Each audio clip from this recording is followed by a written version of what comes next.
Nah, screw it. Broadcast is live. They're guys. They do magic. They are the Magic Guys. Ladies and gentlemen, welcome to episode 93 of the Magic Guys. We have three Magic Guys here today. We got Brenden Dooley, Josh Lambito, and we've got Nick K. I love that you give your own name second. Well, I can't end on my own name as the. Yes, you can, because like a normal human being, you go. So with us today, we have Brenden Dooley, we have Nick K. I'm Brenden. Lambito, XYZ. Okay, well, next time. Josh, I'm really sorry. I can't take Brenden anywhere without making a big deal about little things. Brenden, go wait in the car. You're embarrassing me. Stop it. I'm just doing it for the people listening on audio, because otherwise, they're like, oh yeah, so Josh is the other one who's not just said his own name second. Yeah, so we're here for customer experience. Everyone's having a great time so far. We can see in the chat. Hello, everyone who's joining us. Hey, everybody. Really good to see you all. Lovely to see everyone. I wonder if anyone does just listen to audio. I wonder if, because there are some podcasts where I don't know what the people actually look like because I only listen to them. I wonder if that's ever the case with this podcast. Surely.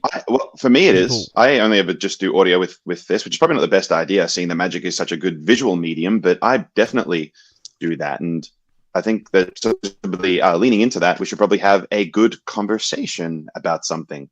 I think Josh saying that, though, I think he also means like in terms of like a content presence and stuff as well. Like the fact, number one, these guys already. Number two, the idea of, social media and everything. They have their imaging, everything else, where a lot of podcasts don't.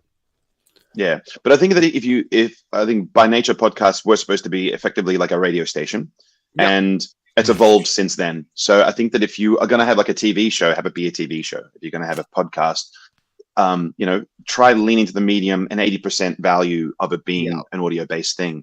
So, which is effectively what this is. It's about three guys, consummate professionals who are also really, really good friends who enjoy each other's company and are going to have a conversation. So before this, we were talking about what should we talk about. That's it.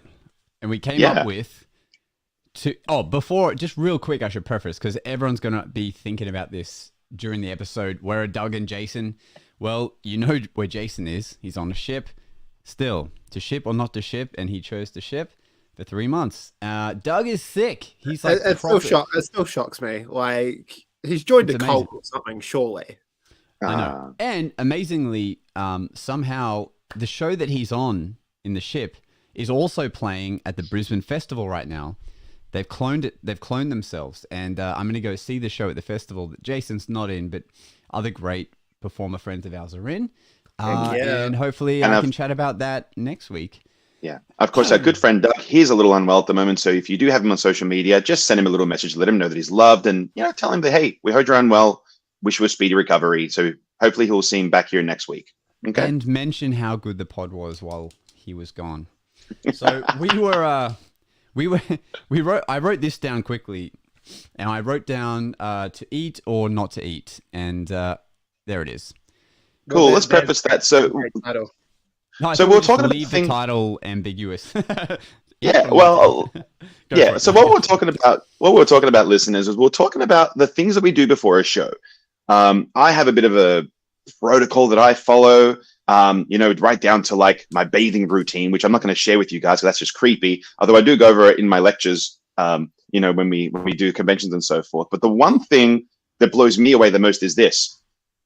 I know so many performers, Brenden Dooley's one of them, where they will not eat before a show. I have to eat before a show. If I don't, my sugar levels drop. And because the type of magic that I perform is so sleight of hand heavy, I get the shakes, and I can't be that type of guy that's doing really hardcore sleight of hand while shaking at the same time. Brenden, you don't eat. Tell us why. Yeah, so tell the listeners why. I will never eat before a show. For me, I feel so often like, when we're doing these corporate dinners and everything else, there's all this lovely food and the client is so proud to be able to go, hey, we've got you. And it's like, I have to be that asshole going, I'm so sorry, I ain't gonna eat it. And quite often in the past few years, I'll actually give the client the heads up on that and they get it.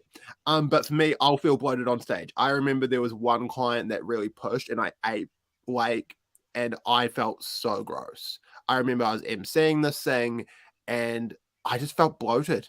And it's, but I knew that before then, but I was like, oh, this one, let's try and push through. And it was just like, nah, never again. But like, even like for me, I was emceeing a 5-day conference last week. I didn't eat all day just because I knew for me being on my A game. So for me, it's interesting you talking about like, your sugar levels and stuff. For me, I just run on adrenaline.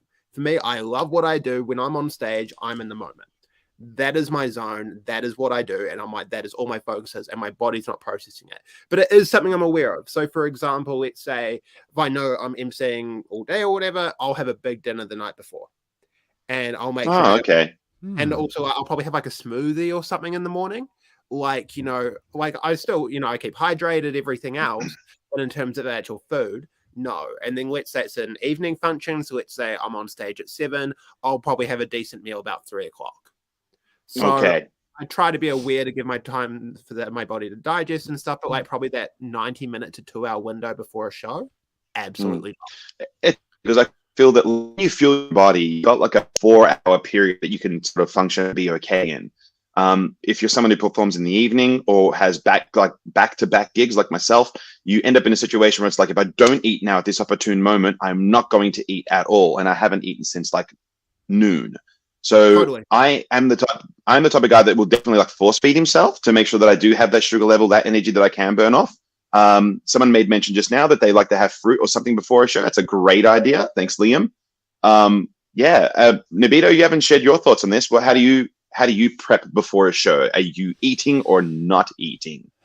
And so I love food. Like naturally at home, if I'm eating, I'm having a big meal, right? But if I'm driving to an event, so I would say like 5 years ago, I would leave everything to the last minute. So like I would find myself arriving at a gig like 20 minutes before I'm meant to start. It's not a recommendation I share with everyone, but that's what I used to do. And because of that, I wouldn't eat before the show because I would always leave stuff to the last minute and I'd be literally eating right before I went in. Now, in my more seasoned years, I get to an event like an hour early, or I leave so I have so much time to make my way there. And often I'm doing gigs on the Gold Coast, which from Brisbane is like an hour and a half drive. If you're in traffic, it can be 2.5 hours. That happened to me just the other day. So I will take just a sandwich and I'll eat it early in the drive. So by the time I'm there, it's digested, it's all good. And it will sustain me. But typically if I'm heading off to a gig, I will, I'm not really eating. I'll take a snack. Quite often I'll eat a Snickers bar because I feel like it's not just a chocolate bar. It's got like a bit of something to it that'll keep me going. It's got like 3 nuts on top of all the chocolate and caramel. Absolutely. Yeah. Like the 3 nuts will get me through. I'll be, in all honesty, I'll have a Snickers bar. I'll often have a V, like a small, no sugared V. If I just really want to make sure I'm just, operating at 110% energy. But if I'm doing a keynote, I can't have a V because I'll be hyped, but I won't be as thoughtful. So I'll normally have a Barocca for a keynote. And that helps my my brain just fire off better. Interesting. And I think it's really cool that you're aware of that separation of mindset of like a show, how it's kind of like you can be hyped up, but still in the moment, but then kind of like, I want this information to be more, I can't think of a better word than sentimental right now, but have that more of a connection. I think I really appreciate that thinking. Yeah. I love the idea of Josh being in one of those commercials where like Betty White gets on stage and she's trying to do like a magic trick and it doesn't quite work right. And she ends up abusing the audience, and then Betty White eats a Snickers bar and turns into Josh and Abito. Hey, well, look, I'll take that cash. But yeah, that's all right. If I'm talking, already has that gig, so. Oh, that's true. That's true. Apollo's a friend of ours. He's the Tim Tam genie. Tim Tam commercials. But yeah, if I'm talking for a whole hour and having to remember a lot of dialogue, Baroccas all the way. And I always remember the story that John Armstrong talks about in his penguin lecture, his first penguin lecture, of why he never ever eats like half a day before his gig, because he did a cruise ship gig. He did a cruise ship gig, his first cruise ship gig, and he ate, and he didn't know he would get seasick. So then he's on stage, and he, I believe he vomited, and it hit someone. Oh, wow. Like That's going to lead us into our next section very nicely. He did like a mini spew, like a mini one, but it's still a bit of it projectiled onto the woman. And then he said that he was just projectiling. He was projectiling from both ends, and he just he never got booked again from that whatever that cruise line was or a thing at the time. And so he's like, so now I just will not eat because I can't. He obviously has trauma from that. Wow, that's really interesting because to both your points, like having a bar or something before a show, there's one thing that I'll do when I'm in transit to a gig, and that's I drink it's like a recovery drink called Plus 100. I think it's like made in Malaysia or something. I get it at the supermarket, and I always crack one of those because it's full of vitamins and all the good bits to hydrate you. So that's one of the things I'll do before a show, and I'll always like butter or some sort of chocolate in my close-up kit, just for a little love there. And then the last thing as well is that I always have gastro tablets in my close-up kit as well. Pro tip. Damn. And that's a thing from Levent. I did a lecture with Levent, and same thing. He just said that like always have these, always. So that's one of the things. But to the point of projectile vomiting, like that's something that's really awful that could be happening in a show. We were talking yesterday, Brenden and I, we catch up every Monday, and we're talking about like nightmare situations that have happened in gigs. Obviously, throwing up on a woman is pretty gnarly.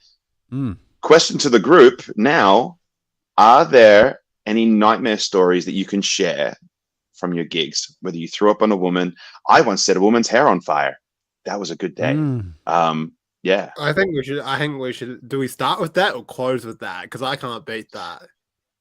Putting a woman's hair on fire? Yeah, I definitely can't beat that. I know you've had some odd stories, Brenden, with like post gig, like with that woman sitting on your lap and stuff. 100%. I hadn't thought about that story in so long, and I thought about with that last night. So that's for me kind of my closest. I think. What about the one where you had bumped your head, and then so for the next show you didn't set up one of your tricks? Okay, that's pretty good. I didn't know this story. Tell us this story, Dooley. Oh, let's start with this bad boy. This is a goodie. Okay, here we go. So, and what was the gig again? It was like I was on tour at the time. So that's right. Yeah, it was my first year doing the World Festival of Magic tour. So we were in Gisborne, a lovely theater, packed out show, and we were going out for meet and greet. And this is like November. It's hot here, sweaty, everything. Going out for meet and greet. Now I'm a very tall bugger. So I'm 6'4" for reference. So I was walking up the set of stairs, and I stepped up into a doorway and banged my head. And like you hit your head like on the top, right on the top, and like on the crown, sort of here, like maybe like here-ish. Okay, because the forehead is the hardest bit, but there is it was not a good time. Forehead, absolutely. So, and I fully busted my head open, and it hurt like hell. And but I was like, oh, I'm all good. Anyway, I'm sweating, so I'm not realizing anything. I go out for meet and greet, and it's quite funny because Gisborne, the city I was in, has a reputation of being a bit of a rough city. And it was funny. So go out for meet and greet, and kind of the cast, we weren't looking at each other yet. And, I feel a slightly different drip from my sweat. And I think I just kind of go to myself, damn, I think I'm bleeding a little bit. And one of the dancers looks at me and just goes, holy shit. And it's just a full murder scene. Oh my God. Rush me backstage and bandage me up, and I'll send Mika photos because this can be your clip. So yeah, fully busted my head open, and I was like, I'm good, just I'll be chill and whatever. I was just annoyed because I had a banger show, and I was like, come on, let me go out and sell merch. And they were like, no, you're staying backstage. So that busted my head open, and I was like, okay, yeah, I think I'm good. Anyway, it comes to the next day, we were in Napier, and they're like, are you good to do the show? I'm like, yeah, I'm fine. I'm not concussed or anything. Anyway, my main trick that I do is a borrowed bell to Crunchy Bar. So I'm doing the thing. And I remember I had this like smart ass kid on stage, like a 12, 13-year-old. And I'm like ready to like slap him in the teeth, going, he doesn't know what's coming in a second. Anyway, he breaks open the crunchy. Nothing is there. No.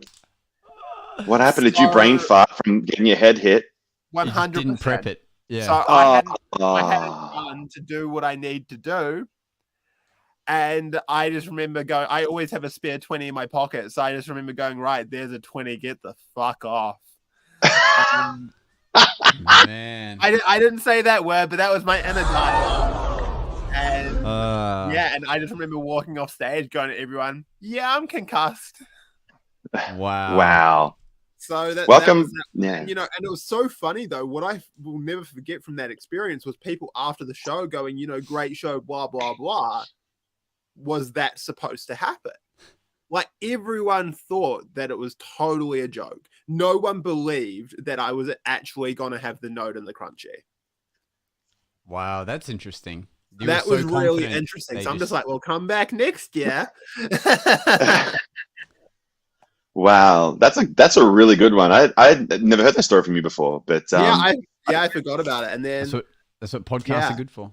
Yeah, it's really interesting being at gigs and fearing for like physical harm to yourself at gigs. I've done gigs where I was flown over to Tassie, and this lovely lady was like, "I want you for my boyfriend's 30th. He loves magic. It's going to be amazing." I'm like, "Great, where's the venue?" She goes, "Really a venue? It's called The Shack." And I'm like, "All right, cool." And so flights are done, this and that. They go, "We're going to pick you up from the airport, whatever else." They pick me up in a ute. I'm like, that's pretty flash. Ordinarily, I'm picked up in like a Mercedes or something, not the gloat. But anyway, I get to this gig. I go to this venue, and it's a biker gang. Like full-on biker gang.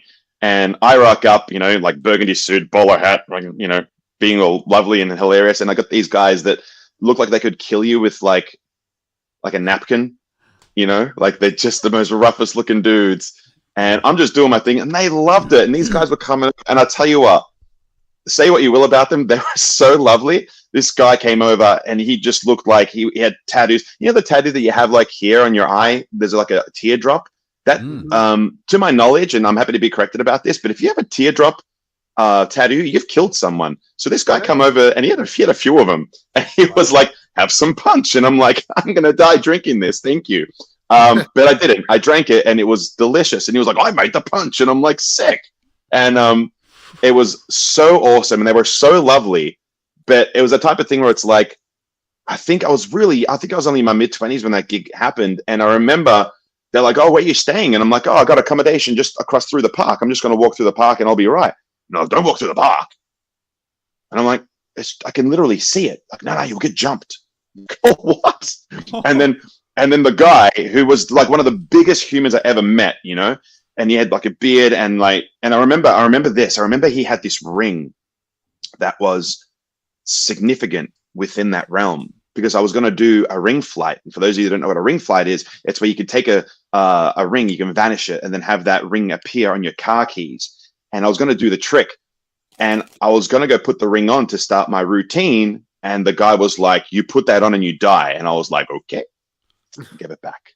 Whoa. But I didn't know that was a thing. But I share that with you guys now. So if you ever end up in a situation like that, where you see some biker folks and you borrow a ring, ask if it's okay to put on. Pro tip. Yeah. This is what this show's about. We're about educating the masses. It applies to any ring, I think that's just, again, that extra thing of being aware as a performer, and when you're borrowing people's shit. Yeah. Ask them, "Hey, is this okay?" That's it. We want you guys to learn from these stories and mistakes. That's what it's all about. Okay. So anyway, long story short, the guy like clicked his fingers. Someone ran over to him, and he was like, "Get him, blah, blah, blah." Someone had like a weird code name, like get junk to get him a lift home. And then Junk come over and put me in a forward drive that was so nice.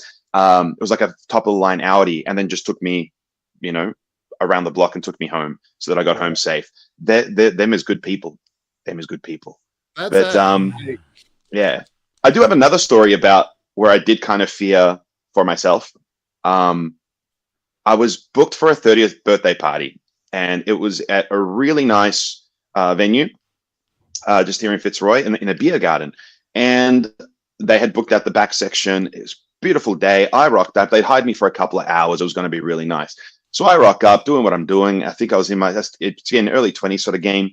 And this chick was turning 30. And they were all like, she's turning 30. You should go out with each other. It's like that type of thing. I was just like, no, please don't. Because I hate that, right? And I never pick up while I work as a point of professional pride. And that's another bit of advice for you guys. Don't pick up while you're working. The last thing you want to do is have a reputation of the guy that hits on the CEO's daughter while you're doing a gig. Don't do it. It's just not worth it. Be professional. So anyway, I'm doing my job and away I go. And then I remember that I met some nice people. I met one guy who was actually a cop. That was really funny. And I'll tell you why in a moment. So we're doing our thing. And then we had to stop to cut cake. And I remember after they cut the cake, there was an altercation with another woman there. And the chick was just saying to her, like, go, like, I don't want you here. And the other chick, and I remember she had like a leather jacket and she had like a full pint of whatever. And she was just smoking a cigarette in the back. And she's like, no, I'm not leaving. And she just kept drinking her thing. So the birthday girl grabbed the pint, threw it in her face, and shit got real. And everyone was holding her back. And the chick, unfazed, kept smoking her cigarette, which was half wet, and then drank the remaining contents of her pint. Like nothing had happened. And then the birthday girl went over to the cake, grabbed the knife, and started to like charge this woman. At which point the guests crash tackle her and pandemonium everywhere. I turned to the guy who's a cop and I'm like, shouldn't you get involved? And he's just like, I'm off duty, man. I'm not getting involved. And he just had his beer. Oh, goddamn. And all this finally calmed down. And this was all within the first like 20 minutes of me being there. And I thought to myself, like, oh my God, I still got an hour and 40 minutes with these psychopaths. This is going to be crazy. And you guys want to know my favorite part of the story is that Nick and her are now married. We have 3 kids. It's a good life. No, I remember I left the gig and I called my agent and I just went, you're not going to believe what happened. And I told him the gig and he goes, you know, it is okay to leave those gigs if that happens. If you're unsafe and going to get stabbed, you can just walk away. Like, we'll still charge the money. We'll still pay you. It's okay. And I'm like, good. So I guess the lesson from that is make sure there's a clause that if you fear for my life or if you're at risk of any physical or harm, that you can walk away from the gig in your contract that they sign when they come on board with you. Keep that in mind. Totally. These are the Josh, I don't want to stop from sharing a story next, but would this be, I feel like, should I share the sitting story? I just feel like it could be an interesting story of kind of this one's a really important one. Important one. The one where you got sat on. Sitting. Yeah. Oh, let's hang on. Wait. You both just talked at the same time. Sorry. Brenden, yeah. What story is it? The woman sitting story. Yeah. Go for it. Okay. Well, I was thinking. I was going to say one of going wrong. What do you want to say, Nick? But it's a heavy story. It's a really heavy story. You know what I mean? I think that maybe Josh's might be a little more lighthearted. Oh, let me just throw a few light ones in there first. Yeah. So let's dig right in. This is good. For the OGs, everyone's heard me tell the egg story, but it's just like early days. I'm doing egg to silk, and I was also going to do a box. I haven't heard of that one. It's a classic. It's a modern version on silk to egg. That's genius. Anyway, it was in the early days of me figuring out doing stage stuff, and it was like one of my first. It was for a charity event, and so I'm like putting together just a bunch of stuff to do, and I didn't know at the time that if you're doing a bottle production, it shouldn't be a chilled bottle. Like it shouldn't be a cold bottle because it will have condensation. It will slip out of whatever it is that is concealing it. And it slipped out on stage. And as it slipped out, I guess I automatically tried to grab it. And my elbows cracked the egg that's in my jacket pocket. Big mess. And that was 5 minutes into the show. I go to grab a Sharpie out of my pocket. And I just get a handful of goo. And I'm like, God damn it. It starts to seep through. So I got to take my jacket off. So for a boy that is doing his second ever show, his first ever like full length show, first time, I'm already sweating bullets. But now I got to figure out how to do the rest of this 40-minute show with no jacket on now. Because obviously I'd prepped everything to happen in different pockets and use my jacket. And that was a big lesson very early on that I'm glad I learned. So that sucked. And so now I don't work with eggs just because they break. But some other light stories that have happened over time. When you use flash paper, which is just a theatrical flash of fire that we a lot of the times will use, I often would use the candles on the table, but this table had the kind of candle holder that's like it's like in a bowl. It's like a bowl looking thing. And what happens is when the flame uses all the air in that cup, the fire comes out because it needs more oxygen. And I just learned not to ever do this again, or at least hold the candle myself, because it lit the Christmas decorations on the table. And I didn't notice straight away. So I did the thing, turned it into a coin. I'm like, yeah. I start doing my routine, and this lady's like, oh, the table's on fire. And like, yeah, a couple of the decorations and streamers were properly on fire, and some guy poured water on it. And thank God, like, everyone at that table was chill. I'm like, yeah, it happens in every act. I just wanted to see. I don't know what I said. It was like, I was freaking out. I'm like, okay, no more flash paper using a candle holder when it's near decorations. I'm just going to always hold it myself now. Can I add to that? Can I add to that just as a solution? I rove with a Zippo lighter so that I can just turn the Zippo lighter on, either have somebody hold it far away from themselves or from anything that can catch fire, or I put it on the table, making a lot of space, and then I light it off the Zippo lighter. Once that's done, put the Zippo lighter away in my vest pocket, and then away I go. So that's another good way that if you are committed to using the flash paper, and I've got flash paper stories where I've set people's hair on fire. So yeah, these are stories that you learn by doing these gigs. Yeah. 100%. I always have a lighter, just a normal lighter, but I try to be organic, right? Or at least at the time I was like, I'm going to be organic and light it off the table. Oh yeah. It's a stupid idea. And I've also had once when I lit the flash paper, this lady freak out about her eyelashes as if like the eyelash glue is melted into her eye or something. But she was just drunk and being overreactive. But so now I also just make a point to be like a decent distance from people should they freak out. Another time there wasn't bad. It was just kind of like a little bit like Brendan's moment, but it was in close up, so it's not as detrimental or worrying. But I went to do the thing where the drawing of a cross ends up on someone's hand, and they open their hand and there's just nothing there. That was funny because the way that you make that happen, it dismantled itself. And without me knowing, so that was a good lesson to learn back then.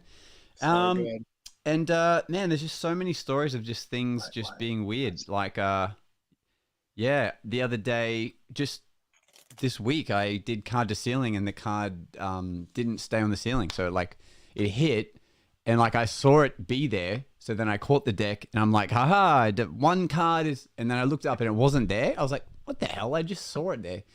And then this woman picked it up off the floor because it must have just been a newly waxed ceiling or something. And so it just didn't... Just maybe the aircon. Yeah, and like it wasn't a bad thing, but it was just a thing that it's a little anticlimactic. We get you. Yeah. Reveals can get spoiled. I get it. Yeah. And then one last thing before we head into the deep dark... The heavy stuff. ...is early on, I just learned... I mean, I can't really... For those who do this trick will know like kind of what I'm talking about, but I'll often make a drink change the contents within the drink. And one of the first times I was doing this trick, I went to go reveal it's like, a can of Coke, for example, but that's not what drink they asked for. And then the magic moment would be that you then open up the drink and you can change it into whatever they just said. But when I went to open it, the little tab broke off. It broke off. And so now I'm just like, oh crap. Stuck with empty contents. And in the moment, and I'm glad it didn't open while I did this, but I just tried to press it down with my thumb with all my might. And I realize now that if that had happened, I would have sliced my thumb. But luckily, I had a pocket knife pretty close by, and I was able to just kind of jam it open with that, and it was just like a little bit awkward, but still worked. But that was weird, and that was my fault because of what I did as a magician. It made that tab break, but So that could have been pretty awkward. You just be like, well, just trust me. There we are. Good to be But it's in aware. Okay. Yeah. So I think That I think now we're ready for the heavy stuff. Well, Strap in, I'll warm up people. because the spoiled reveal reminded me. So I did a show on Thursday, went great. They rebooked on the spot and stuff. So that was all, it was still a good show. But yeah, kind of two things I'll talk about from that show. So the first one, roll up, and something we talk about in the business is what we like to call, for a lot of these like corporate events and awards nights, stuff like that. We talk about the dance floor of death. So basically the setup is the stage, a semicircle of tables, and a big ass dance floor. So it's basically you, dance floor, the audience. So it's not what we wanted to set up because it creates dead space and everything else. So just a little tip I thought I'd share from that for me. Typically in that kind of environment, quite often I'd actually try and do the show on the dance floor. The room was a little bit deeper than I'd like, so I knew I kind of had to do it on the stage for sight lines. But something for you guys to maybe think about in the future. So I do it's kind of a juggling trick. It's with this hoop and a glass, and you can check it out on my Instagram. So I did that routine on the dance floor as my opening routine to kill that space. So that was something, so I was able to connect with the audience kind of up close and be able to go, hey, I'm going to get in your space. We're all in this together. We're here for a good time. And then when I had that 5 minutes of their attention, it was so much easier for me to bring their attention back to the stage, and I had them fully engaged for an hour. Second story with spoiled reveal, talking about my Bill and Crunchy again. Again, I guess it comes down to audience management. I did my best, but it was just, and again, still killed and everything else. But I had the guy open the bar. So the way I build it up is that it's going to be in the wrapper, not the bar. So they open up the wrapper and I'm like, what's inside? And he just straight away bit into the bar. And I'm like, you bastard. Like, don't blue balls a magic trick like this for me. This is my favorite moment in a show. Yeah. Fully blue balls. Anyway, it was still great, and the audience still freaks out and stuff because I go, hey, like, check the end that there was no holes, and like he just bites the other end. I'm just like, for goodness sake. It was still great, but again, it's just one of those things you can't control of how you want a magic trick to turn out sometimes. But let's go to the heavy one. So this well, I was going to say before you do that one thing about the dance floor of death, because people will experience that in the future. Yeah. There is a routine that you could purchase. It is called Escape from a Suit Jacket. It's a really great routine in which you have two spectators hold a box curtain. So there's a curtain shaped like a box, and they go up and down with their hands. And it can be formed in a full 360 surround. And that is a get out of jail free card for when you're performing on a dance floor where you have tables surrounding all around you. It becomes a really, really fun thing where you can engage with everyone around you. So look that up if it's something that you ever come into the future. I'd seldom do that routine, but I always keep it with me if I'm in a situation where I'm going to be performing in a full 360 surround. It's a lot of comedy, a lot of fun. So look that up. I can't remember who does it, which I feel bad for not giving the credit to, but it's called Anthony Linden, The Incredible Suit Jacket Escape, and Bill Abbott released it. So go to Bill Abbott Magic and you'll find it. Awesome. So yeah, great bet. And I think again, like, it's just that extra reminder to think about. Like, I mean, it's because of these situations where I'm very aware. Like, I mean, not everything I do can be done fully 360, but if I do have to do it 360, I know how to block it. Mm-hmm. I think it's something for you guys to think about. If you're wanting to be gigging, and for you to have a successful as a career as a performer, you need to be able to perform anywhere. And I think it's something to really think about. Can your show be done anywhere? Can your show be done 360? It might not be ideal, but could you use your body to block something if you were in a situation where you had to do your show 360? I think these are all little details that you can really think about. Yeah, we'll go with the heavy story. So this was an interesting one for me. So this was 2019 for me. So I did this corporate awards night, killed it. Standing ovation, was like an incredible show. And I'm someone like, I always talk to people after a show and stuff, but I typically get out of a venue pretty quick. I make sure I have my chats with everyone that wants to chat, but I don't necessarily stick around to hang out as such. Varies gig to gig.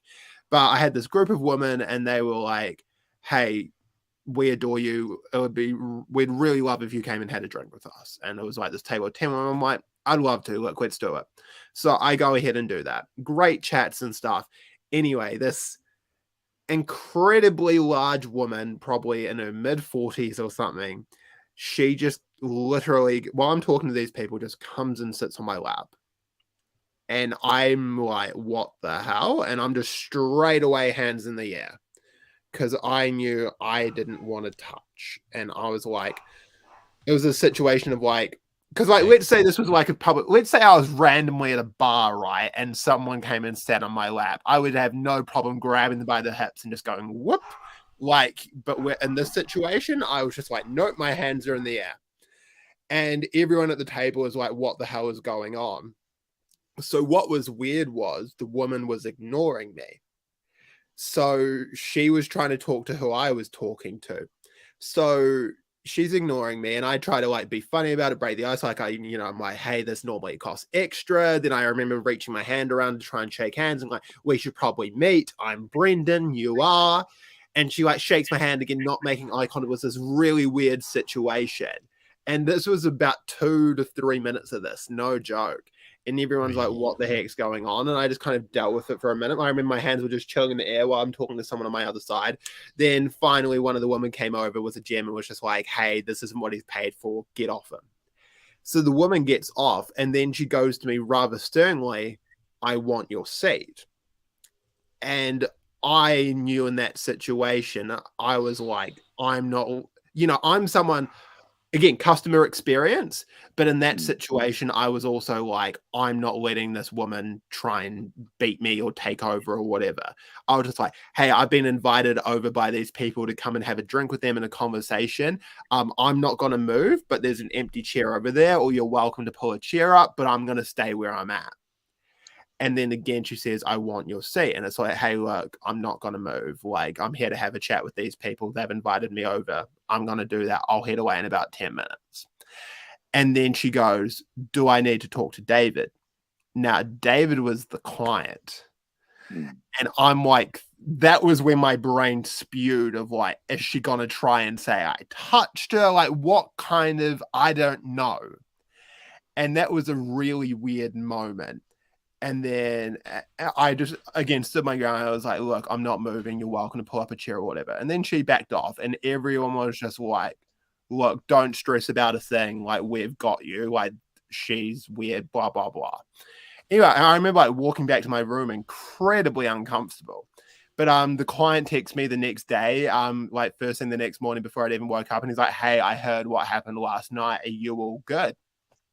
And, I was like, yeah, I'm fine. And, hey, I appreciate the chicken and stuff, But like what I found so funny was one woman, incredible. It was the woman who told her to get off. So the next day at the conference, I find out like a week later, she like crossed paths with the woman and they had a yelling fight about it. Like she was just like, how effing dare you do that?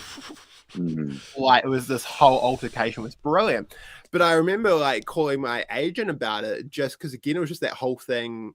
Yes, I called my agent, they're a lovely bunch of women. I adore them. And I just went, hey, look, I just want to tell you, here was the situation. Did I deal with it the right way? And they're just like, you absolutely did. And we're so bloody sorry that happened. Like, but it's just that weird one where... Yeah, I still don't know whether I did the right thing, wrong thing, whether I was in my right space to kind of physically move them because it was at that point. But yeah, again, it's just a weird one where it's like, we've always got to be on our A game, like even after the show and stuff. There's never a moment where we can switch off. It's just, this is the experience. That's crazy. That's a really good point. And, the thing is, like, although we're venturing into a kind of dark side of performing, it's kind of important that we can share these stories with our audience because if it happens, they'll know how to deal with it. And I experienced something not too dissimilar that we spoke about yesterday. And the story for me was I was performing at a conference, a couple hundred people, and I did some roving to warm up with, and then I did a stage show. And so I was warming up the audience, going from table to table, and eventually doing my show. But I remember going over this one table, and there was I would say gentleman, but that would be the wrong description for this particular person, who, as I was performing, was running his hand up my thigh, up my leg, my left thigh specifically, and he was reaching up, and I put them away. And now sometimes people will grab your props, touch you, or want to go into your pockets. And I combat that by going, whoa, whoa, whoa, whoa, relax. Magicians, we're like strippers. Looky, no touchy. Back up, back up. We and can it's make it's a joke, not extra or whatever.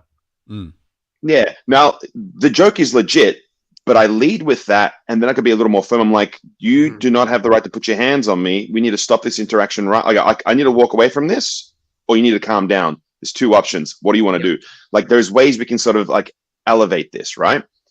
But I told this guy twice, same thing. I'm like, do not touch me again. Like, that's where I got to that point after like 3 warnings, you know? And then he did it again and went straight for my butt cheeks. And I stopped the show, put everything away, and just went, how dare you? How dare you, after I've said, do not touch me, that you lay your hands on me, on my private, how dare you? And they were like, and then someone walked over, what happened? And it said, that man, after repeatedly to me telling him to not put his hands on my thigh and touch my ass, kept doing it. I'm walking away from this interaction. You stay away from me for the rest of the evening. And then he was actually ejected from the conference. And what was awful about that? Wow. What upset me the most about that was that it was a conference full of teachers, and that upset me to no end. To think that that person is educating our kids, it devastated me. And what also devastated me is that, like, I at the time had a female student, and I thought to myself, what if she was performing that, and someone was treating her in that way? How would she have handled that? Would she have just fallen apart and cried? You know, and then what happens? Like, or any young person who hasn't experienced the sexual abuse that could come along with that, you know? I handled it as best I can. I did my show. They loved me and they were apologetic, and I didn't frame it. It's important that when mistakes happen that you don't put a neon sign around with lots of arrows of what's happened, okay? Deal with it, move on. You drop a coin, just pick it up and move on. Just do the same thing. You drop a card, scoop it up, just move on. Don't put a neon sign on it. Don't frame it. Frame the good stuff. Frame the moments that are important. So that's my advice in those situations. Deal with it and move on. Because it's not the first time I've had a situation where it's happened sexually. If I can tell another one, I do a routine in which I vanish a whole deck of playing cards. Now, this gig was kind of annoying because I don't love dressing up, but I do it a lot with this particular agent. And the gigs are really fun. The guys are called Applause Entertainment. I'll give them a plug. They're a lot of fun, and they dress me up all the time. So, like, I've performed as, like, an android. They do, yeah. I've actually had Nobito. You've done work for him as well, where you've performed as the android magician. Yeah, where we have I don't recommend it with hair because that gel took so long to get rid of. Yeah, so we dress up like an android, like a robot, or I've done dress up like a genie. I've done this, I've done that. But there was one time I had to dress up like a magic elf. He's like, I got a costume for you. It's great. And I'm like, oh, great. The costume consisted of like tight green, like tights, green tights. And I just realized I'm not trying to like blow myself up, but your boy wearing tights, unless I tuck it behind, unless I tuck it between my legs, like you can see what's up. All right. Like Nick Cage packing is what I'm trying to say. All right. And it was a jacket that I had to wear with it that opened up, but went away from my junk. So I couldn't cover myself. Right. And I'm just walking around with like my junk there, just in full view. And I'm like, okay, this is fine. I'll just keep doing my thing. Anyway, I vanished this deck. And I don't have pockets in these pants. Oh, no. But this woman goes, boom, and the deck vanishes. And this woman goes, there it is, hunk. And grabs me right on my cash and prizes. And we laugh about it. And I could have lost my cool, but I was just like, okay, that happened. She clearly made a mistake.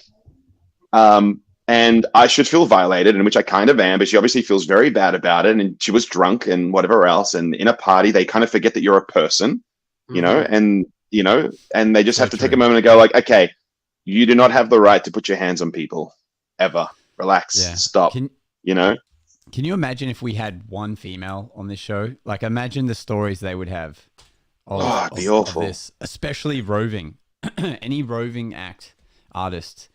contortionist. Yeah, if anyone gets into the corporate world, particularly the corporate roving world, you're in for an interesting ride. And I think, like, let's try and give people almost a mini toolkit. Like, what's our kind of like top 3 tips right now? Like, I mean, my first one is, keep calm, don't get angry. Like in any of these situations, I think the idea of, if a situation happens that kind of resolves itself, as Nick said, move on from it. So, like, perfect example with my one. So, like, when the client texts me the next morning going, "Hey, are you okay?" I went down to the conference the next morning to say, goodbye before heading off and stuff. And that, 3-minute conversation, there was no mention. It was just, I had so much fun with you guys. Boom, boom, boom, boom, boom. I'm not going to bring up how can we fix this in the future. Like, that's just not helping the situation. Yeah. Yeah, I had an interaction on Saturday with a group. It was like the very first table I went to perform in at this gig, and they were feral. They were so feral, where they were like constantly touching. The guy was literally spitting on me as he spoke. I'm trying to use my Zippo lighter to do my flash production with the flash paper, and he's constantly blowing it out and it with a spit. He's just extinguishing it with his spit. I got one chick who's like constantly touching. She's putting her hand in the fire, like in the Zippo lighter. Like, it was just like, I just had to stop. And at the end of it, like, I was like, because the thing is, when I approach a table, I ask for permission to perform. So I explained that my name is Nick. It's my job to show you nice people some magic. Is now a good time for magic, or am I interrupting? So when they say, yes, you can perform some magic, I'm invited to perform at that point. And if they say anything other, I'll go, oh, that's fine. I didn't interrupt. And if you're not into it, that's okay. You needn't feel pressured. If you change your mind, just wave me over like this. I'll gladly show you some magic. So backing out of a transaction is equally as important as engaging in one, because you don't have to end a transaction negatively with swearing and throwing whatever else and telling them to F off and whatever else. Like, you need to back out of it. So anyway, I performed a piece, but these guys were so feral and so, I don't know, like they just lacked the class. But it got to a point where I was performing for them, where they would just say dumb things. Like, I'd be performing my bit, and they'd just be like, "I don't trust you. You're all weird." Like the type of people that you would see growing up, like mental Mick in my area growing up. He'd be walking around, being like, "I'm a loose wire," and I'm like, "You need to relax, okay? Like, you're fine. We're here to have a good time." But I got to a point where I just said, "Okay, I need to stop right now, guys," and I just want to be very clear about something. This is what I said to them. I go, "My job is to make you smile. I'm here for customer experience and nothing else. I am not here to make you feel foolish or stupid or make fun of you. That is not my job and is not my intention. If you felt like that, please let me know and I'll correct my behavior. But my job is only to make you smile and not belittle you like you guys are doing to me. So what's going to happen is this. I know you're asking to see more magic. Do another one. I know you're asking to do more magic, to see more magic. But what's going to happen is this. I'm going to walk away from this interaction. I want you to think about what I've said. And when I come back, if you guys have the right attitude, I will gladly show you some more magic, but I cannot condone this kind of behavior any further. I'm really sorry. Have a great night, and I look forward to seeing you guys in a little bit. Hopefully we have a better attitude then. And I walked away from it. I told management about the gig, the people who booked me, what had happened, and they just went, "We're totally cool with the way you handled that." And I said, "Cool." But again, you get to a point where you can... Audience? They were probably late 20s. Late 20s, right? Late 20s, yeah. Because you dropped like the teacher line on them, like, Yeah. I'm not angry, I'm just disappointed, and da da da da da. So I'm wondering, like, do they even? Because if they are feral, like you say, do they even comprehend that? Or is it even worth trying to? Is it better to just be like, "I'm off. Have a good one"? Well, you also need to appreciate that you could be reported, or that someone could say that Mr. Magic made me feel like crap, and it's like, yes, and what had happened was this. And if you're upset about it, that's fine. But here's the other thing. I've done gigs where I was the CEO, the guy that actually who paid for the whole event and booked me, was like doing this. All right, and this is for a security company. But this one particular guy just wouldn't let up that I was fooling him. Yeah. Little, like older guy, probably like 60s, just like rah. And I was just like, do another one. And I said, I got to do one more because he's waving me over. I must go to him. He's the guy that's, paid for the privilege for me to be here. Yeah, I finish up the thing and I go, I can't, guys, I'm sorry. I'll come back. But he's been waiting a long time. I need to go there. And I'm only here for 10 more minutes. Mm-hmm. And I go to walk up and he just goes to me, "Oi, dickhead," And I just went, whoa. The client? No, the guy. I went, whoa. I said, look here, little man. All right. I said, my job is to entertain and make people smile. It is not to be abused by you or to feed your ego. So back your shit up, right? Okay. Think about what you said. Calm yourself. Okay. But this interaction is done. We are done. You need to stay away from me from now forth. Bro, you get some weird. Is this a particular area that you're finding these scenarios? No, what it is, it's industry. I'm finding this within industry. I think there is maybe a class of people within industry. For example, the guys that I was performing for on the Friday, they were all dressed in high vis, just to put it in perspective. Okay. Gotcha. Okay. Gotcha. They're not dealing with people face to face at work.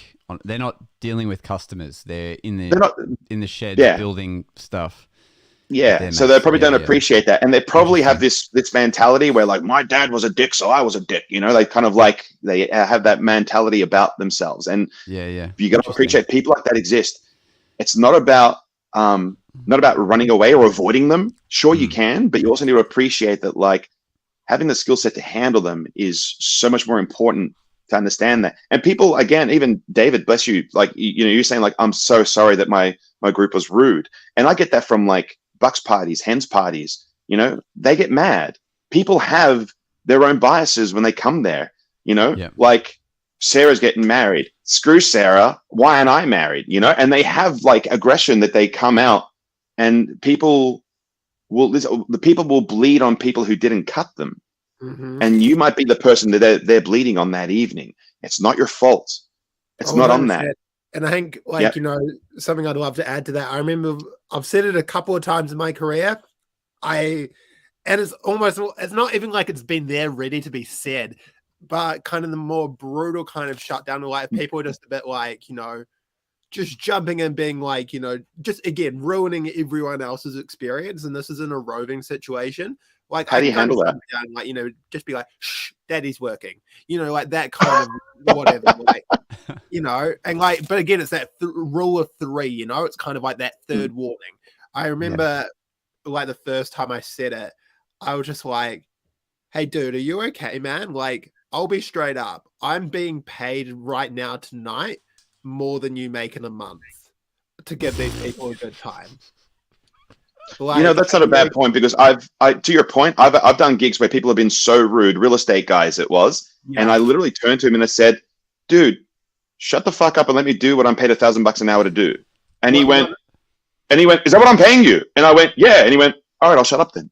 100%. Like, and it's that respect change where it's like, I'm like, dude, I'm being paid right now more than you make in a month. Are you okay? Like, I'm here to give these people a good time. Are you all right? Otherwise, I can head off if I'm being a bother. And again, that opportunity to back out. So I'm not here to be a nuisance, dude, but I'm just here to give you guys a good time. Are you okay? Like, everyone else is on board. You're, and it's just as soon as you bring it on them, and it's just, like, look, and again, I far from say that often because I very rarely need to, but it's just, I think there's maybe twice that I've said that, but I can tell you. These are good lines. These are good lines to be sharing with the audience. I think that like, if you guys are taking notes on this episode, like there's a lot of gold in this episode. You know what I mean? This is like effectively an online lecture on how to deal with this situation. Like, one of the things I'll do is like, people get mad, and sometimes I'll turn to them and say like, I go, don't be mad. If you knew what I was getting paid and I sucked, then you should be mad. Yeah. But you're getting your money's worth. I promise you. Like, and then they calm down a little bit sometimes. When you've got the affluent people who just only care about the dollar, you've got to feed that ego. I mean, there's some people that I've been performing and I said, well, how? It just shits me that I don't know how it's done. And I said, how it's done is not important. It's why. Take a look around. What do you see? Everyone's smiling. That's why I do it. When I open my mouth and I'd show magic, they smile. And then you open your fucking mouth. And you ruin everyone's time. Bro, it's so interesting hearing you guys say that. And like, I'm glad we have these different perspectives. Like, because personally, I would never say that to someone, because there's the off chance. Like, I think that's again the off chance they'll want to, right? For sure. And you pick your moments, and Nick has a very alpha character, and I get it. But it's that BD energy, yo. That's big elf energy, obviously. Yeah. What about, because one I've mentioned it on the pod before, but in this scenario it's pretty relevant. What do you do if it's the client themselves that is the dick? Ooh. Because I've had that. The I got an answer. Are great. All the guests are great, but the client is being an absolute dick. You explain to them the privilege they've paid for. When they start demanding things, whatever else, you go like, okay, let's just be very clear. This needs to be a privilege you've paid for. So if they're like, no, you have to do this and go, and you need to stick around an extra 20 minutes. It's like, okay, this is where you need to understand that this isn't a privilege you've paid for. If you want it, that's fine. We've got to, And so the privilege you've paid for is the key word. So you say, like, the privilege you paid for is that I come here and entertain your guests, not to be abused. I didn't get paid to come here and be your personal punching bag because you've had a rough day, okay? So if you want to talk about that, we can talk about your rough day afterwards. But right now, I'm going to ask that you respectfully just take a breather, okay? Please let me do what I need to do to make sure that everyone else here at your party has a great event. Can we do that? If he's like, hey, do you talk to me like that? And I'm like, no, okay, cool. If I've offended you, it wasn't my intention. You go, my only intention is this. My only intention is to make people smile. That is all I'm here for. I'm not here to belittle you or whatever else. You've paid me for a privilege that I would come here for this amount of time to do my job for these people. I'm asking that you let me go and do that, please. Without the difficulty of you ruining it for everyone else. It's really important to me that they have the best experience possible. And when you do this, it takes away from the experience. So can we come to an agreement? It's a negotiation skill. Pasha's asking, how long before you stop being polite? I think you always be polite. Always be polite. You always be polite so that you back out of the transaction. Okay, great. Look, if you like, I can leave just as easily as I got here. Yeah.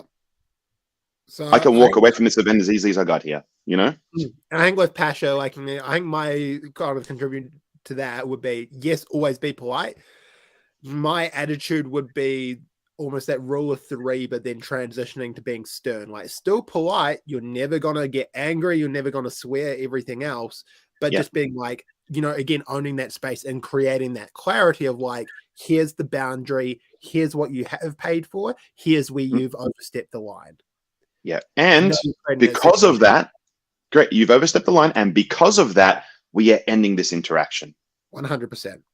Like, so that's where, like, so the thing is, like, you have a precursor, polite but assertive, exactly right.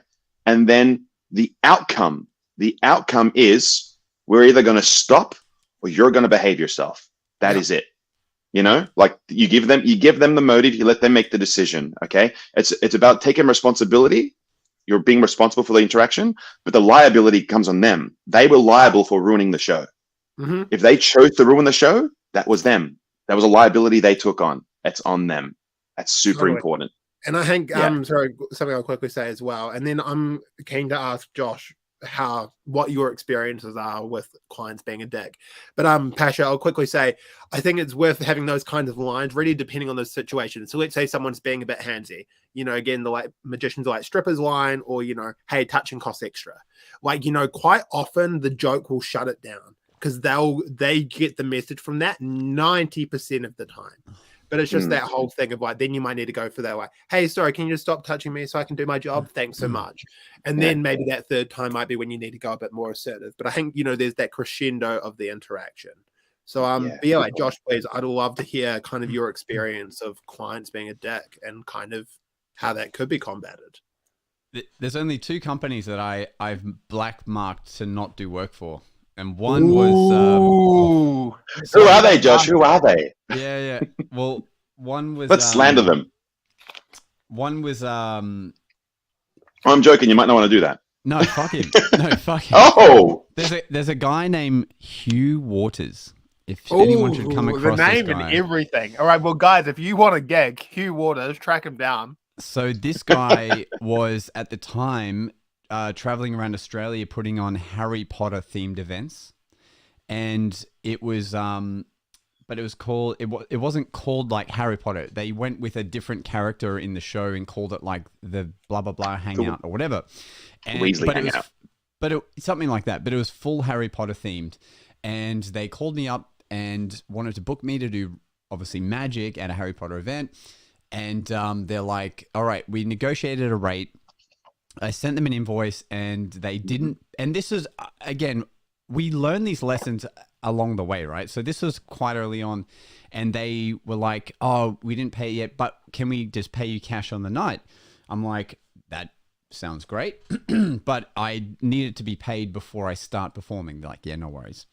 So I get there, I text the guy who's running this event. I'm like, hey, I'm here. I'm just ready to be paid before I start. And the guy just texts back, payment after, mate. It should have been a red flag. Should have been a red flag, but whatever. So can I spin for a second then? Like just because that's like the first point of something that like needs to be addressed.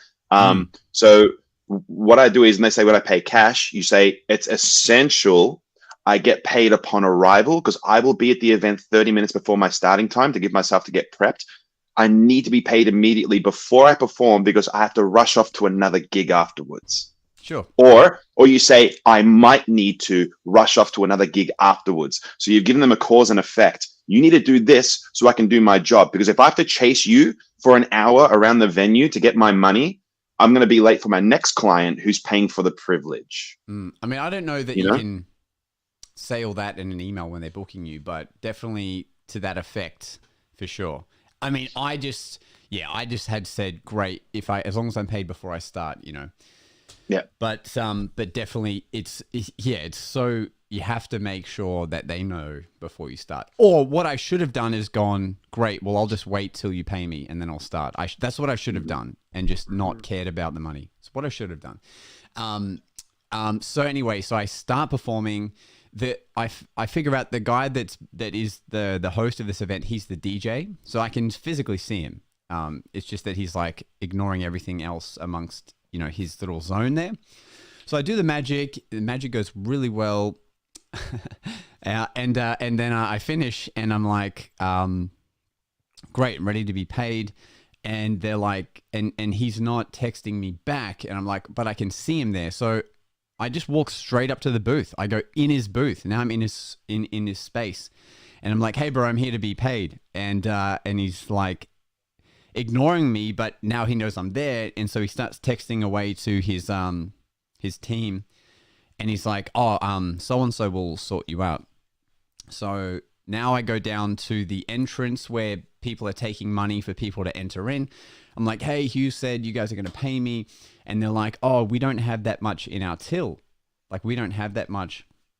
And I'm like, oh, okay, well, he said you would pay me and it'll be in cash. So that's what I'm here to get paid for. And then I'm like, I can go back to Hugh if I need to sort something else out. And they're trying to make it difficult to where I'll give in, is basically what they're saying. Like, they're thinking, go and we'll send it to you tomorrow, whatever. So then all of a sudden they find this extra money. They're like, oh no, we have, let me just go to the vault or whatever, the safe, and we'll get you some cash. Great. So they go to the safe and they come back with money. Now, really important, this event, we're paying a lot of people cash on the night, and they had a little clipboard with the names and then a signature, and you sign it to say you've received your money. So they said, all right, Washer goes and gets the cash. Here, you can sign your thing saying that we're paying you. I should have not signed that yet. That was my next mistake. But when you're in a crowd of people, like, okay, I'll keep going. So I signed the thing. They give me cash, and I should have made them count it out as they gave it to me. That's the next lesson, is always count it with the person that's there. But because there's just a ton of people, like, this is a packed event, I didn't want to be counting out all these 50s. So I'm like, all right, cool, thanks. And you just, just ignorant trust. So I leave, and anyway, so I leave, and what happens is they've paid me $100 less than what they were meant to. So at this point, like, I have gotten money, which is surprising, but it was not quite the amount. So I just walk back in and I say, hey, you were meant to give me this much, but you gave me this much. And she's like, no, I gave you the right amount. I'm like, no, like, here. And then I count it, and she turns to her person that's managing that desk, and she just goes, I'll call her Rebecca. She goes, hey, Rebecca, Josh is he's saying that I didn't give him enough, but I did give him the right amount. And then the woman's like, well, did he sign the sheet? And I'm like, and she's like, yeah. And she's like, well, you signed saying we gave you the money, so we can't do anything about it. And then I'm just like, oh, are you guys freaking serious? And I wish in that moment I just gone, well, take all the money then. I don't want any of it then. I should have done something like that and just, but anyway, so I left. And then, I'm being petty over $100 here, but at the time it just felt like such a dog move on them. It's the principle of someone following you around so much. Exactly. So then I proceeded to like every day send him an invoice reminder, like that he still owed this $100. And it even got to the point where I went to whatever the fair trading is for like this kind of stuff. And I even lodged a claim for him, like saying that he owed money. I was so annoyed. I can't believe you've never told me about this. Yeah, man. This is like, I don't know, 7 years ago or something. Man. This is like a while ago. And I was just so annoyed. So anyway, Hugh Waters, fuck that guy. And then the other company was the client that was being a dick. It was a female, and she had obviously taken drugs or something. Right. Because when I got there early, and she's like, "Oh, great, yeah, come show magic." And she was like ragdolling me, like, "Oh, do magic for these people." I'm like, "Hey, no, I just got here. I'm just saying hello, and like I'll set up and I'll start soon." She's like, "Oh," and then she starts playing poker because they've had a casino thing set up. And then when I do start, I'm showing magic to some people, but she calls me over and is like super loud. And anyway, so I come over and because she's on whatever she's on, she doesn't have an attention span to actually watch stuff. So she's like, just do something really good right now. I'm like, what the hell? And the funny thing is she paid me really well. So I'm like, all right, cool. I'll do something. And because she has no attention span, she's looking away, talking and this and that and the other. And by the time a magic moment happens, she's like, oh, that's shit. What? No, do something like good. I'm like, this is crazy. But I just look around the table of people playing poker and we all realize what's going on now. Like we all realize she's out of it. We're just in her world right now. So I'm like, just kind of give them the nod like, okay. And then she's like stopping people that are talking in conversations to watch me. She's like, hey, because they're her employees, like, hey, come over here and enjoy this magic. And I'm like, this is not going to be enjoyable if they're, being made to watch this. But then I saw the same thing happen with everything in that night. So when they were meant to have speeches, she's like yelling at the tech guy to turn the speaker down or up. She's like telling people to hurry up with the things.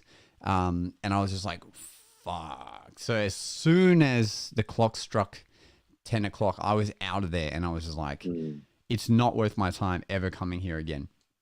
But I should point out, this is a very minimal percentage of times that any of this stuff happens, guys. Like, 100%. Still, well, here's what it comes down to as well.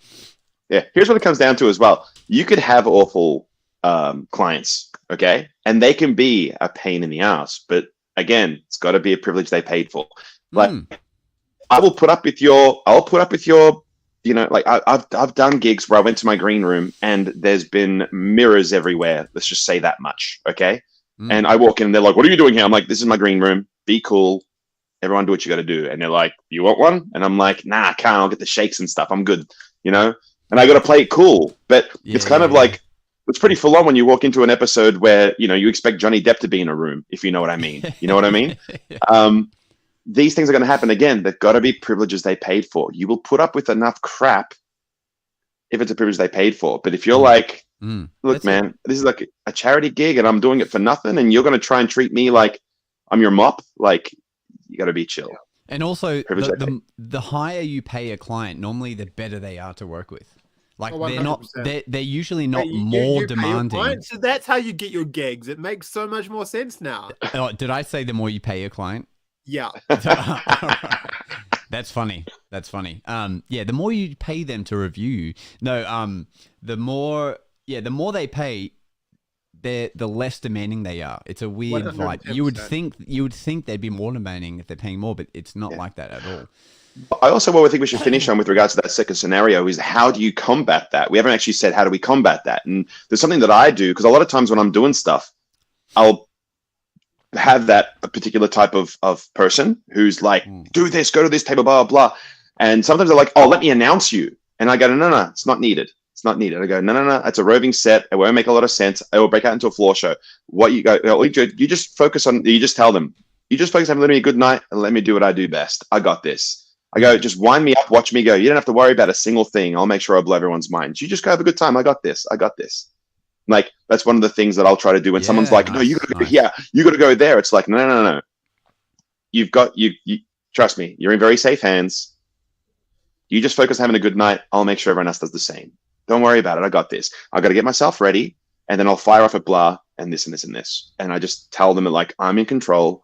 I know what I'm doing. You don't have to worry about me. I don't need to be nursed. Like, I don't know how else to combat that, but that's how I do it.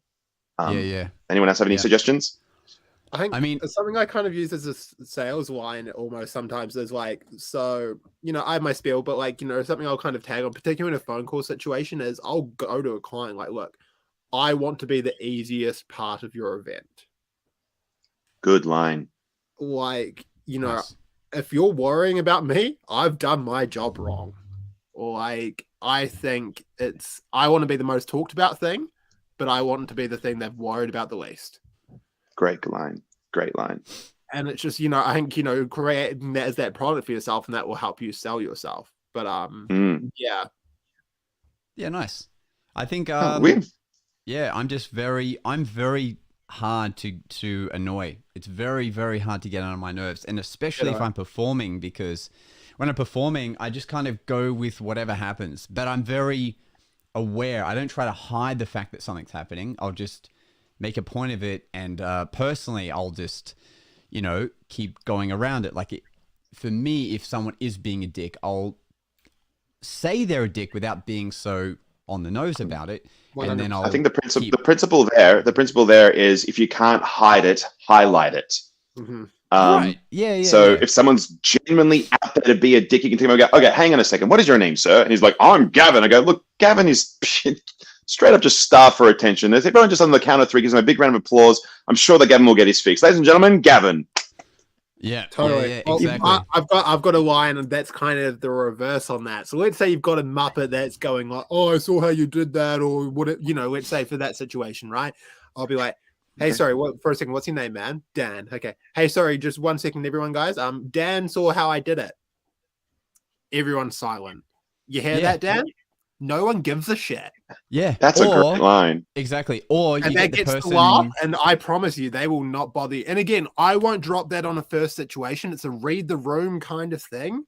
Yeah. My kind of character can pull that off. But yeah, there's also the guys that will be narrating like how you're doing what you're doing as you're doing it, or at least what they think. And I'll just like they're being, oh yeah, no, he pretended he didn't really take the coin then. Oh no, it's going to be under the thing. And I'll just turn to them, because everyone can hear them murmuring. And I'll say, look, if you could just narrate my whole show, that'll make my job way easier. And I don't have to say anything. So why don't you just say it for everyone to hear? I've just thought of a line. I'm gonna share this with everyone. If you can use it, be like, if someone's doing that, be like, hey, can you sound a little more like David Attenborough while you're doing that? That'd be awesome. It would make it sound so much better. That's funny, man. Yeah. That is funny. What I say to that one is, I go, dude, stop talking to her. She's trying to watch my show. It's like she's sitting here watching like Star Wars, and it's blowing her mind, and you're sitting there going, they use a lot of CGI in this stuff as well. And by the way, I'm like, just leave her alone. Let her watch the show. She's trying to watch the show, Yeah. And I'll leave it. I'll leave it at that. Or the other thing I'll use to diffuse a situation is if they're like, people just in their heads, if they think of a method, that's how it was done. So they're like, oh, I know how you did that one. Like they'll sometimes say in a very condescending way, like, dude, I know how that one works. But they'll say it, and if they say it in the group setting, I'll be like, wait, are you telling me that magic's not real? Fuck. All right. Well, that's ruined my whole day now. Or I'll say, hang on, wait, did you think this was real magic before I came up here? And just make them feel like, well, obviously there's a way it's done, I know that. When someone says magic's not real, and I'll determine, I go, yeah, magic's not real. I suppose you're going to tell me there's no Easter bunny or Jesus, and I get back into the show. Yeah. Yeah. Yeah, my favorite one is specifically with the wording of like, I don't believe in magic. I'm just like, I don't believe children are the future, and move on. Sheesh. That's funny. Well, that's a good note to end on. I don't believe children are the future. That's awesome. There we go. Well, I think like this was the thing I'd love to end on is I expect whenever we have the pleasure of meeting you guys in person, I expect these stories from you, because if you guys don't have these stories, it means you haven't performed enough. It's as simple as that. That's it. Yeah. Go out there, perform. Don't be afraid to get caught. Don't be afraid to make mistakes. Learn from them. Chat to us about them. We're more than happy to help. Stay awesome. And don't get in fights like Joel Fenton has. Thanks for listening. It's time for us to disappear now. But we'll see you again on the next episode of The Magic Guys.